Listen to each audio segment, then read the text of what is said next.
In today's video, I'm going to teach you how to fix product not showing on Shopify. If a product isn't appearing on your storefront, it usually comes down to a few simple settings. I'll walk you through each one so you can find and fix the issue quickly.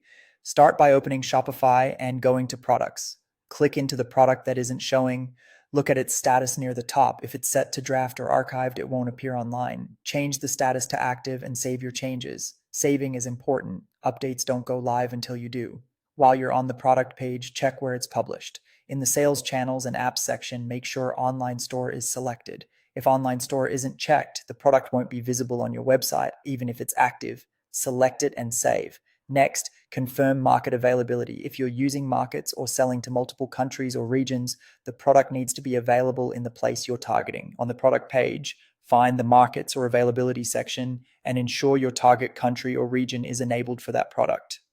Now, add the product to a collection. Collections make your products discoverable and help with navigation. Go to Products, then Collections. You can create a new collection or open an existing one and assign your product to it. Whether your collection is manual or automated, make sure the product meets the criteria so it actually appears there.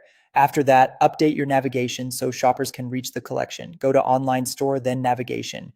Open your main menu or the menu you use on your storefront, add a menu item, and link it to the collection that contains the product.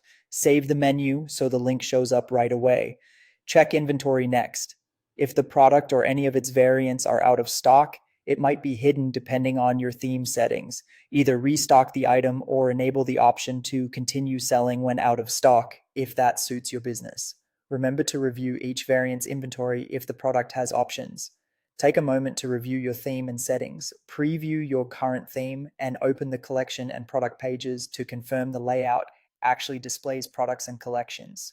Some themes have filters or section settings that can hide items, so make sure nothing is unintentionally excluding your product.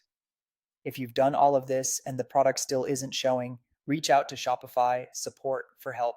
In most cases, the fix is simple. The product wasn't active, wasn't published to the online store, or wasn't in a collection. That's it. If you found this tutorial helpful, don't forget to like this video and subscribe for more Shopify tips and tutorials.